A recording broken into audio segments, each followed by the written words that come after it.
Hey, everybody. How's it going? My name is Amber. Y'all see Amanda over there on the side of me and RC Woods. Both of y'all got your mics muted. Is it because I'm the loudmouth of the show? What's going on? Okay, let's see. There's Amanda. There's RC. Literally, Man. I'm producing the show for the first time. You're welcome. You're doing a great job. Anyway, yeah, welcome back, y'all. Where y'all been? What's been going on? Life. Traveling. Life. You know, right? Tell me about it. We've had some stuff too, and Amber, you've been traveling like crazy all over the place. Why don't you tell us a little bit about your travels you had? Support the H's, man. Yeah. So 2 weeks ago, me and the hubby, along with Rig Rocker, went up to St. Louis to face the Battlehawks. It was a phenomenal game. I will say everyone at that tailgate was amazing. The fan base was phenomenal. I have zero complaints. And I don't know what everybody's making a big hullabaloo about them being trashed. So what? You trash talk. That's part of the game. If you can't take it, get out of it, But no, they were an awesome group. All the tailgates were phenomenal. Took lots of pictures, signed lots of stuff for kids, had the time of my life. Yeah, we lost. I'm hoping that coach has learned a little bit about some high IQ football. I'll discuss it later on. And then, of course, we hosted more veteran families with Warrior Wishes at our Houston tailgate this past week for Mother's Day. So, shout out to all the H-Town mamas out there, as well as all the mamas across the UFL. Yeah, that's great. Awesome. Happy Mother's Day to both of y'all. Yes. Yeah. Cool. Same How to was your Mother's you. Day? Was it good? It was good. Went to a watch party. So, hey, that's what I wanted. That's good. Yeah, that's good. I was able to enjoy my Mother's Day with Mama Bear, as some of you know, my mother. Yes, it was a great time. They had an excellent meal, so it was fun. Lovely. Yeah, good family time. Good time to be with my son too. So I enjoyed it. What about you? Good. What did you do? All of my kids are out of city and out of state. So they're all grown. I think the closest one to me is about 2 hours away. So, and she's a mama herself, and they enjoyed their Mother's Day. I did have my mother-in-law with me at the tailgate of the football game, so that was kind of cool. And my mother, I celebrated with her. I don't know if some of y'all know, cultural differences aside, a lot of people in the Hispanic community celebrate Mother's Day on Friday instead of that Sunday. And it's kind of become a thing here in Texas too. And so I kind of split the difference with my mom. She was busy on Friday. I was busy on Sunday. So we met up Saturday morning. Well, that's nice. Nice. She was really good. So Amber and RCI spoke with you guys a little bit about this. There was a post that was made on social that was a beautiful picture of CJ Johnson and his wife Angel Johnson, who we had the pleasure of having on our show a couple weeks ago, and Amber was here in St. Louis. We kind of want to talk about that post a little bit because it just, I don't know. Amber, what are your thoughts about it? It rubbed me the wrong way, to be honest. I have a little bit of a higher standard when it comes to the fan bases here in the UFL. I know that it's growing pains right now, and I understand it. And yes, I still cheer in the utmost positive aspect for a 1-6 team. Guess what? They're not the only ones. We've got 2 other coaches, both of which have national championships, both of which have respected accolades. And I'm not going to sit here and say that we are not without fault, but I can say that I'm going to allude to the fact, I'm going to call it out. I got a feeling that out of those 3, we're ragging the minority coach the hardest. And I don't like it. I want to know why that is. Like, you're totally correct that the Houston is not the only team that has some losses. But why is it that this particular coach is getting all the bad publicity about it? Well, I wouldn't say that it's all bad. I would say about maybe No. 90 to 95% of it that there's Coach Johnson and his beautiful wife Mhm. Angel.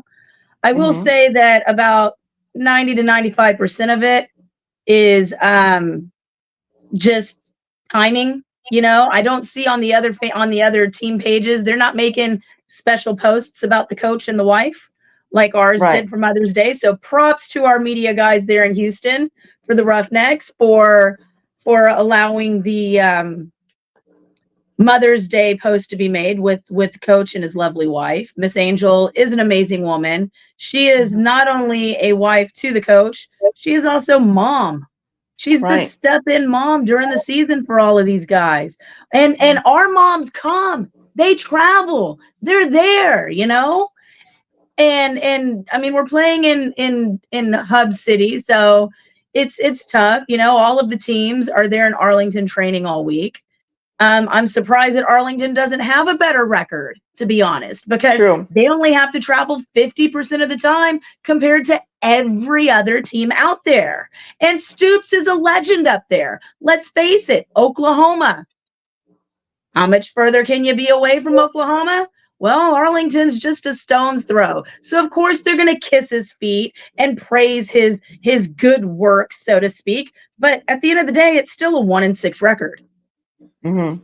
And let me just say this, okay? I could come back and say 20,000 times that I'm a Minnesota Viking fan. I could have done jumped ship a long time ago. Right? Okay. So to peg this on one man who this is his Mm-mm. first season with the UFL playing for this team, I'm sorry, but it's completely and utterly inappropriate. And how fast fans define what a fan is to me. Well, Because it sure as hell isn't. It's this not is these not the fair issue. weather coach couches, the armchair fans that I don't like that. Okay. You're not showing up for the games. You're not there day in and day out watching this, seeing it progress. I'm traveling. I Right. mean, I'm watching all of this away team, home team, all of it, you know. I'm looking at this and I'm like, you can't sit here and bank it all on one coach, on one player. You know, it is a team effort. Let's look at DC, for example. Right. Smith gone 4 weeks. How did they do? You know? Well, and like I brought up in the past, there was a video that was posted by DC Defenders a couple weeks ago when they played the Battlehawks that the coach stood up there, Reggie Barlow, and basically said, "This is on me. This game was on me. But all this side chatter, all this stuff that's going on with the players has got to stop." So I'm sorry, but as far as I'm concerned, there is no coach without these players pulling their weight too and having that communication, that camaraderie between the players first, and then having that with the coach. You can't expect the coach to have that connection and give that connection wholeheartedly to the players and expect them to have the best relationship and have them be 100% a It's year team one. all at one time. Right. I mean, you And that's can't. the other thing. You know, we're trying to have this league succeed, right? Mhm. So even you cheer for your home team, you cheer for the opponent. We have to cheer each other on. We have to encourage each other. Pointing fingers and putting the blame on one coach is not going to do it, right? You Right. fought so hard, Amber, to get the Roughnecks this day in Houston, and that seems like it's going to the wayside. You know, a fan is not always going to be quick to point the finger or to judge. We're here together as a family, and that's the only way this is going to succeed. Pointing out faults is not going to do it, right? We have to encourage, not discourage. And that's all I have to say. If you're a true fan, you're in it for the long haul, right? You're not just in it for one season or for one game or your record. You're in it for the long haul. And come on, fans, this is not helping anybody. It really isn't. Disrespect cannot be tolerated especially right now. It's not cool at all. Here it is. Here at the end of the day, we've got a league that's trying to take off. Let's remember a little bit of history here. The NFL started off with hub cities. The NFL traveled as well. So we're trying to get this off the ground. And when you've got it in the first year, inception year, and we've got this much negativity from all of the fans across the board regarding whatever, it's not putting a good, positive light on anybody that's saying, hey, what's this new UFL about? Let me go check it out. Dude, if you want to be a piss poor fan, and I'm sorry to say it like that, but if you want to be a piss poor fan, go back to fall football. I don't want it here. I'm here to cheer on the teams no matter what's happening. You got to understand, these players are on 1-year contracts every year. The staff, 1-year contracts every year. It's supposed to be the opportunity league. If you can't get that through your thick skulls as a fan, then maybe we don't need you around here to bring the rest of us down. True. Mic drop. Jesus. Okay. On that note, let's go into the games from week 7. Week 7 obviously was a crucial week, big week. As we all remember last year, I know everyone was biting their nails last year at week 7. We were all on edge for sure. Yeah. Let's talk about that Memphis and Renegades game first. I mean, what happened to the Showboats? Because the steam's not afloat. It's not working. I couldn't tell you, but I will say this much. The Renegades got their first week win, their first win in the season after the Roughnecks. Stoops, what are you doing, buddy? I thought you're a legend up there in that part of the world. Figure something out. Let's work. The DC needs to make sure that line can hold, and it doesn't happen in the second half. But again, like every year, no team is the team they had from the year before. Every year you start from the ground up. Literally, it's like planting a tree, people. 1 year it's one size, the next year it's another. You can either have a win situation or you can have a lose situation. And sometimes, I mean, for instance, not to get all nature-like, but why do you think people have been putting nets on their trees? Because they don't want all the cicadas and all the bugs, blah, blah, blah, right? All this prevention. Teams have to do what they have to do to prevent these certain things from happening. So whatever they did at practice, you know, not last week, obviously, but before they played, it worked. It worked. It worked. It lit a fire under them. And, you know, it was amazing. It was a good game. It was a close matchup. All the games I thought were fairly decent. You know, was I expecting different outcomes? Yeah. Did it happen? Mark my words, they are going to be just like how Vegas and the Guardians were last season. Even though they didn't make the playoffs, they're still out for blood. They're still going to come try to beat you. They're going to still try to kick you out of the playoffs. In their mind, they're not out. They're still in. So that's why people they have to hold on to hope. Credit. Anything can happen. Yeah. Anything can happen. I have to say before this too, if there is a GOAT this year, in my opinion, it is every kicker in the UFL are the GOATs. Did you see that 62-yard field goal from our Roughnecks kicker? It was amazing. Yeah, I mean, just in general, I don't think there was one.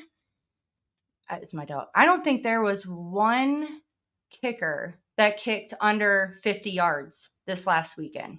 Nope. I think they were all 50 yards and up field goals. And I think the furthest one was 64 yards, if I'm saying this correctly. It was on the field was 63, but then later on when they reviewed it, 62.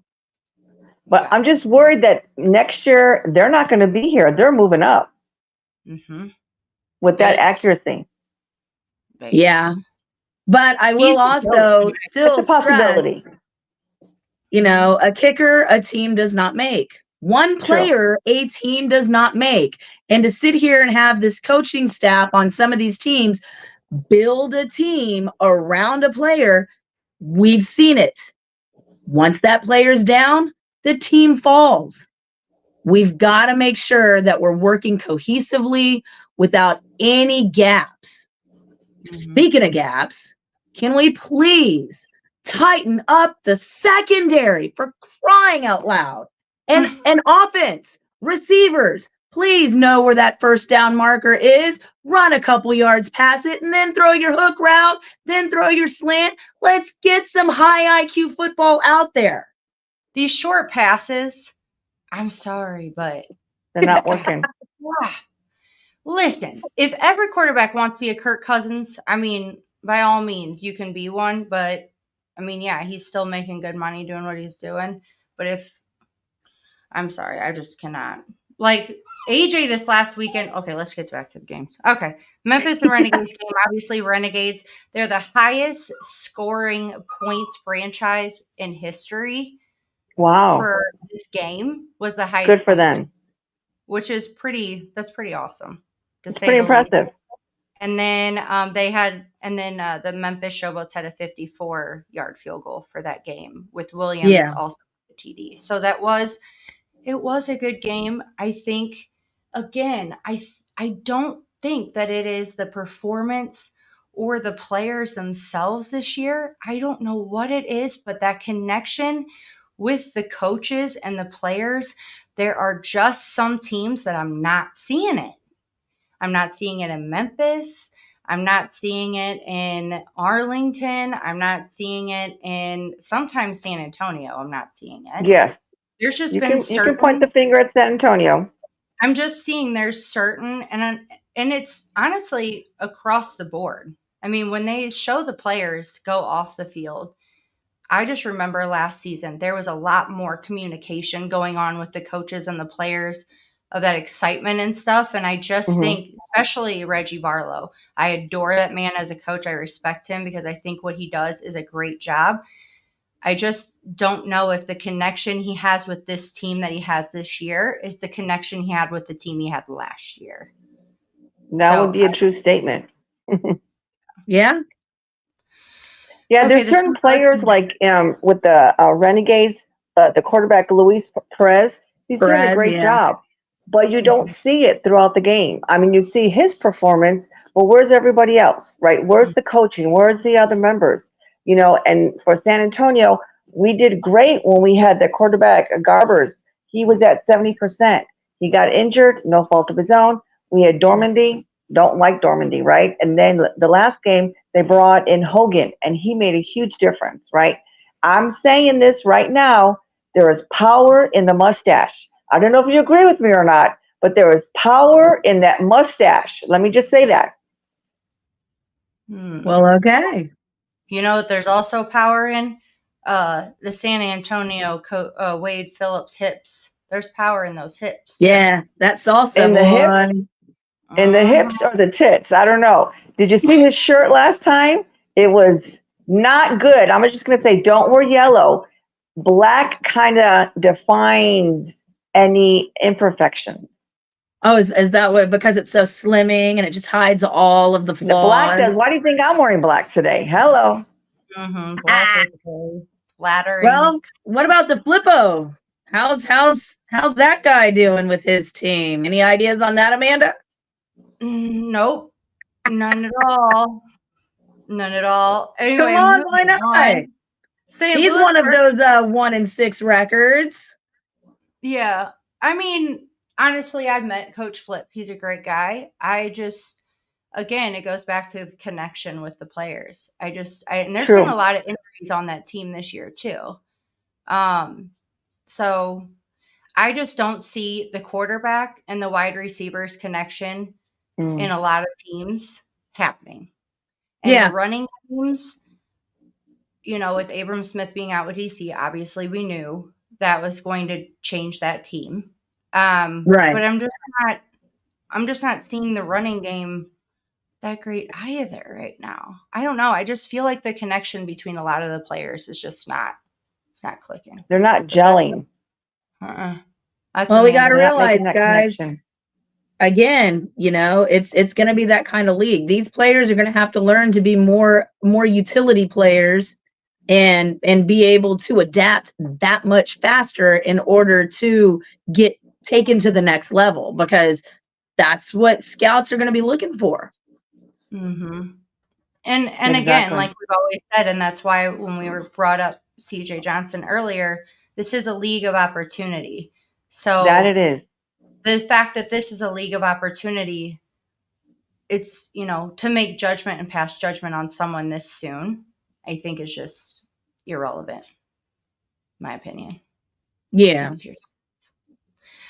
So the St. Louis versus Stallions game, I'm not going to lie to you, that was definitely a nail biter. I feel like the connection with AJ and the wide receivers was just not, it was there, but there was too many drop passes during that whole game. I mean, that could have been big ones, like Jason or, Spurge always talks about no hands Butler. Butler had some good catches, but there were some crucial catches that he didn't make.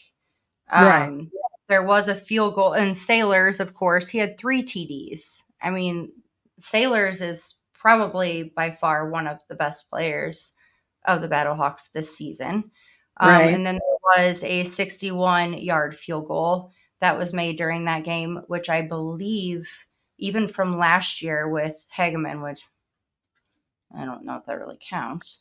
But with Hageman from last year, I believe that's the longest field goal that the Battlehawks have made yet this season. So that also is very impressive. But the Stallions, dude,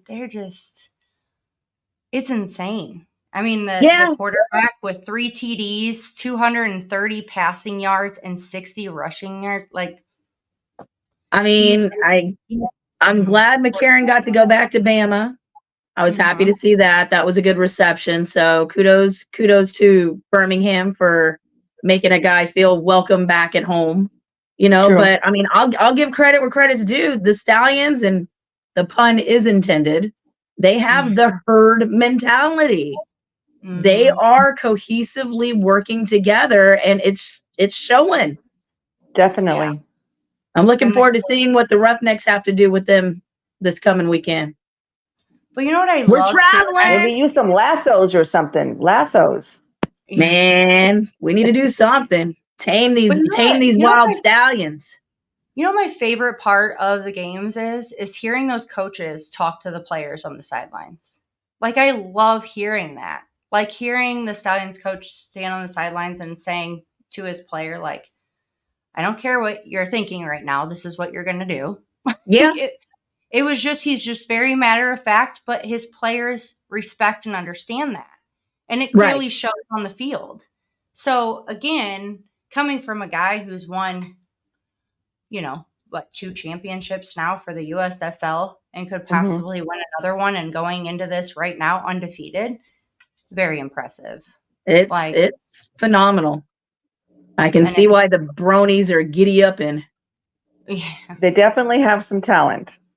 No, we're looking forward to having the Horsemen tailgate host us as we travel out there. So that's going to be a fun time, and hopefully we'll be able to take some more pictures, add some more miles. I'm leaving the game I want to talk about last, because I know you two will want to talk about it. So let's go into Michigan and DC.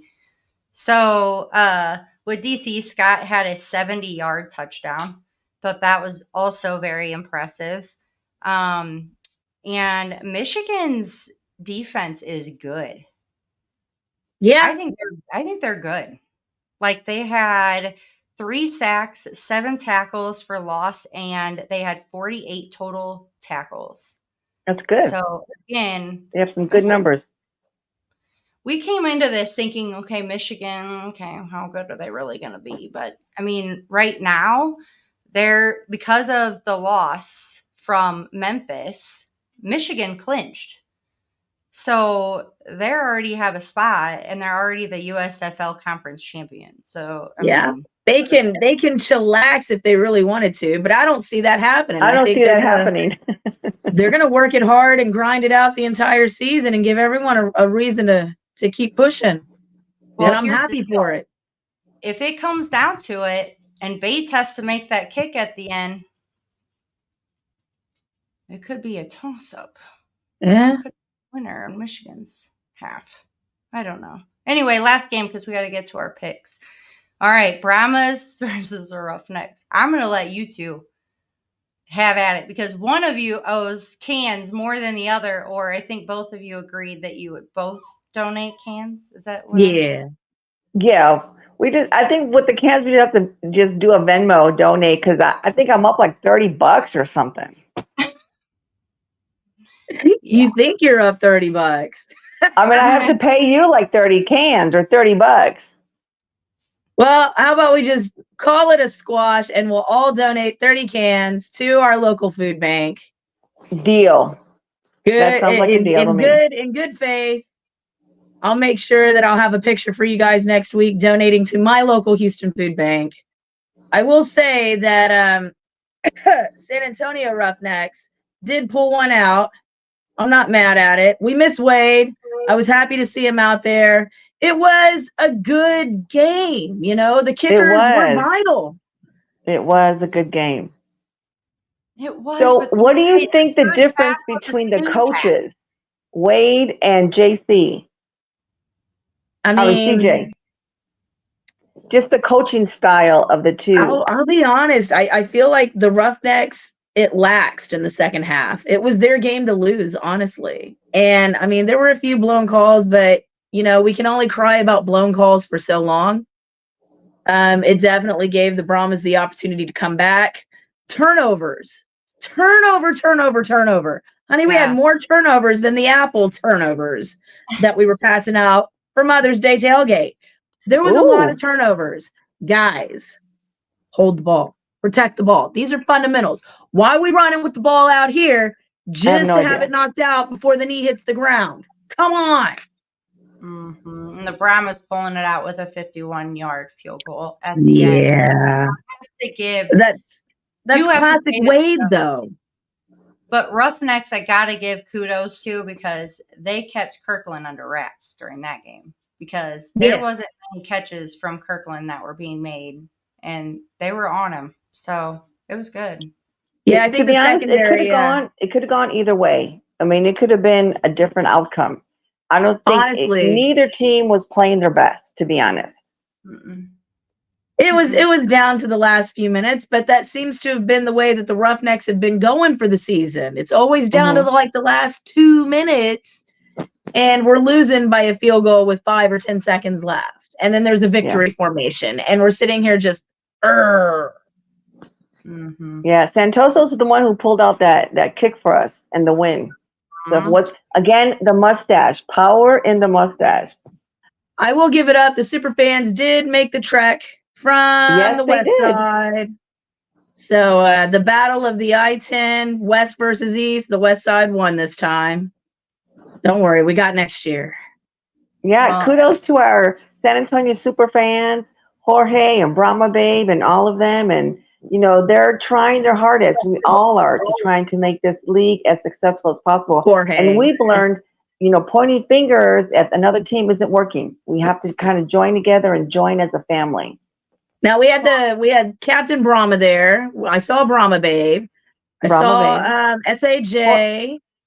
Jorge, was he out there too? I think. No, I didn't see Jorge. He's the mariachi guy, right? Weekend. You're right. Yeah, he wasn't there. Brahmasitas were there, so shout out to them. I was happy to see them out. We have quite a few more. I'm not going to run through the entire list, but it was definitely a phenomenal brotherly sibling rivalry type experience.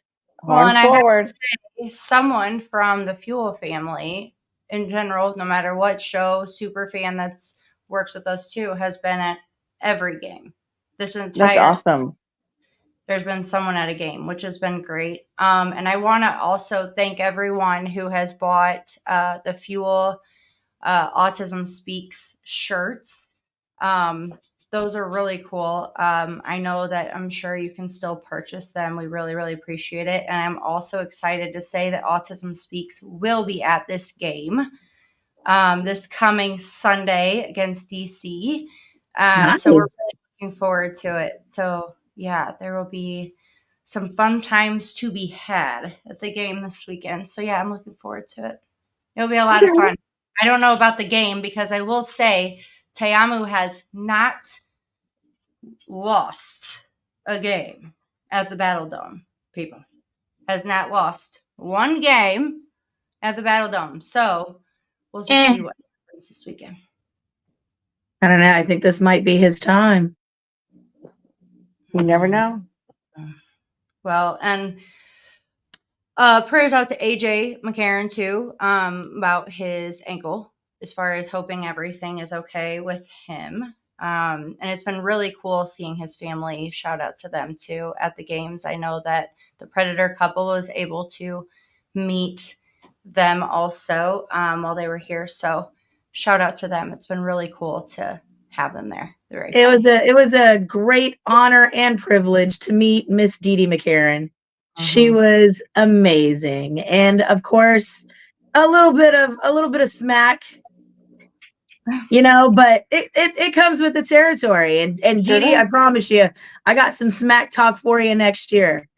But honestly, it's all in good love. We were able to purchase some autism bracelets from a young fan, and she was phenomenal, and got to visit with quite a few of the super fans, Cigar Guy, The Beard, Excalibur. Yeah, quite a few of them. It was amazing. I enjoyed it when I was up there. Yeah, and I always love coming down to San Antonio because RC, when we were down there very first time. Yeah, that great was time. A lot of fun. San Antonio definitely knows how to put on a tailgate. That is for sure. For sure. Okay, so we're gonna go into our week 8 picks. Go ahead, RC. Sorry. No, you're good. You're good. Go ahead. Okay, so week 8 picks. Are we ready? Yeah. All right, we got Showboats versus the Panthers. So who y'all got? I'm gonna go Panthers. I think that they're finally starting to gel. I'm going Panthers. They're coming in late, but they're coming in. I normally would do the opposite of y'all, but unfortunately, I'm kind of on the cusp of where I'm at with being even with you guys. So I got to go for the goods right now. The Panthers. Okay. All right. Houston versus the Stallions. Don't take too long to answer. I hate to say it. I'm going Roughnecks. What? You've lost your mind on that one. It's the Stallions. Come on. You never know what's going to happen. Where's the faith? I'm going with faith. Bruh. Listen, how many times has that happened, though? I'm telling you. Who beat You think that they're going to underestimate it? No. Who beat DC last year? The Guardians. The Guardians beat DC. It's the underdog. The underdog always comes out on top, people. I don't know. Renegades from last year came out on top, didn't they? So then who are you going for, Amanda? Oh, I'm going Stallion. Sorry, y'all. I'm going She says all of that. And then she goes Stallion. Pick the Stallion. I'm going with Stallion. Who are you going, Amber? Are you going with Stallion, seriously? I'm picking Stallions, yeah. RC's standing alone with the Roughnecks. I'm standing alone. That's okay. It is the first time. Sorry, Miss Angel. She's coming from a good place, okay? She's just got to make her picks. Okay, DC versus the Battlehawks in the Battle Dome. Battlehawks. That's an easy one.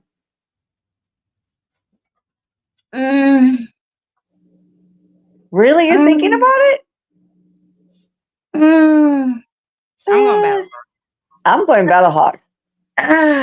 See, and I want to say Defenders, but I know it's not going to work out that way. I'm trying to bring some contention. It's just not going to happen. I'm going to have to pick the Battlehawks also. There or you you go. unanimous on this one? You're going who? Battlehawks. Oh, okay. The caw. No. Listen, I heard you, but I just wanted to hear it again. I know. Oh, it was funny because we were walking, and of course we're in our gear, and everyone's booing us, and I was like, "Oh, that's awesome! You do know your colors. You are wearing blue. Good job." They would just start laughing. They're like, "Oh, that's a good one. I'm not even mad at it." My dog, I'm sorry. She's having a grand old time on the floor. Renegades versus the Brahmas. Brahmas. Horns forward. I gotta go with Brahmas too, people. Are we like, there's only one game that I'm against the both of y'all in, and we're agreed on all the others? That's crazy, right? That'll be easy for me this week when I keep track. There you Yeah, go. I know, right? Like the only one was no. Yeah. So this week, with it being week 8, I mean, what? There's only like 2 more weeks after this one. 2 more, When and then is the it even on, playoffs. people? Time's So I flying when think you're having fun. statistically, the Brahmas have to win week 8 and week 9 because, to be honest, I don't think we'll get the win over the Battlehawks to try to see if we're still alive for the playoffs. So that's I don't where we're know. at. I got a feeling that that Wade might pull a nice run and shoot. The Battlehawks aren't used to that, so we'll see. Well, we have that new quarterback. If we keep with him, Hogan, and of course our kicker Santoso. You never know. You never know. We just might pull it out. How do you feel about that quarterback, RC? How do you feel about that? He came in and did what he had to do. I know Dormandy, I don't like his accuracy. And I know, Amanda, you had said earlier that you like how the coaches kind of talk to the players. I don't like that when it came to Dormandy. It just seemed like he was pointing the fingers at other players, not really taking the blame. I don't really like his leadership skills compared to Garber's. I think Garber was a great leader, great quarterback. Obviously, everyone's different, right? And I know Dormandy is a Texas guy, but I'm going to tell the truth, right? His accuracy was not great. And so I really have a lot of hope in Hogan. Again, power of the mustache. Those 2 players, Hogan and Santoso, they got these real good mustaches. If you look for me during tailgating, I'm giving everybody a mustache. When we walk in that Alamo Dome, everyone should be wearing a mustache. Power in the stash. She wants all you Brahma fans looking like Yosemite Sam walking That's in there. okay. What the heck? That's As long as we don't okay. have Groucho Marx, it's all that matters. Hey, if we get the W, does it matter? No. But here's the thing. I know, like RC, like what you were saying with the players talking with the coaches and stuff. My only thing is that, these players have to know they're mic'd up. Like, all these mics. I'm sorry, but I'm going to bring back his name, even though I can't stand his name. DiNucci. His mouth. Mm. And I'm sorry, but how you portray yourself on the field and how you portray yourself outside of whatever, right? By your behavior like that is also a representation of yourself with what you do by playing the game. True. So if he's going to stand there and say what he's saying to the coach, don't think for 1 second that if you're wanting this to be a league of opportunity, right, to go to the NFL, by him speaking in that way to the coach doesn't really look good on his behalf True. for moving forward. So if that is his intention, I wouldn't be. I mean, they're looking at that. I'm sure the higher ups in the NFL are definitely looking at that. But more importantly, DiNucci, you're supposed to be a leader. Even Right. if you don't agree with what the coaching staff is telling you, or you don't like what's being said or done, you definitely don't air your dirty laundry out in public. And as a leader, DiNucci, you need to understand that you've got players looking up to you to set the standard on football. And if you can't accept the fact that you're holding that mantle of leadership, then maybe it's time to pass the leadership along. Well, and I love the fact that he came out on Twitter and was talking about coming back to the UFL right when he got taken off. And it's like, dude, no one's offered you anything yet. No one has even brought you up nor said anything to you. No one's calling you. So go ahead and sit down. Yeah, I mean, there's a reason that he got released, Mm-hmm. and I think that his attitude and his mouth are huge factors of that release. They're definitely. And that's one point that I see sometimes with the NFL, that they get away with a lot, right? And I'm glad that we're showing some good role models at this level, because there's a lot of different athletes watching this. Now that it's on Fox TV, high schoolers, younger kids, young men, and that's what they need. They need that. And one of the best things is that we are on Fox, easily accessible. They are able to see how you can grow and lead to the next level. So I think it's a win-win. Right. and younger, boys are watching this from, middle Mhm. school and high school too. And they're looking at them like role models, just like they would, a player from the NFL. So how they portray themselves in and off the field is extremely important to who they are as a Exactly. person and as a player. Hence why we love having players on the show, because then we get to know the player from behind the mask and behind That's the true. helmet. Behind the helmet. So on that note, everybody, anybody have anything other than that? Because coming up next will be the X-Fan show. Yes, B-Hawk Live is getting replaced this week because Daddy Ed stole everything that I would have been talking about on B-Hawk Live on his show, The Bottom Line, on Monday. Typical. But I'll let it slide this one time. But if you guys don't have anything you want to say before we go? What's up, RC? How's I do want to say shout out to RC last week. She was indisposed with emergency, and hopefully everything is much better and everyone is on the mend. And I'm glad to see that you're back. And Thank you. I'm happy that everything came out positive. Amanda, I know you've been dealing with some issues as well. I feel like we all have our own issues, to the fact that we've got a subscription at this point. I do want to remind our fans, thank you so much. We can't do this without any of you guys. Please spread the word. Social media, get out there, let them know about Fuel, let them know about the Roku and the Fire Stick. Get that app show and share the love, share the support. And hey, if you've got ideas, let us know. Please, we're open to suggestions. We are open for suggestions. And on that note, everybody, thank you so much for tuning in. And we will be here next Wednesday at 7:00 p.m. Central Time. I love you, girls. Run forward. Same women time, same Wednesday women's channel. That's Love right. y'all. Love y'all. We will see you next week. Bye.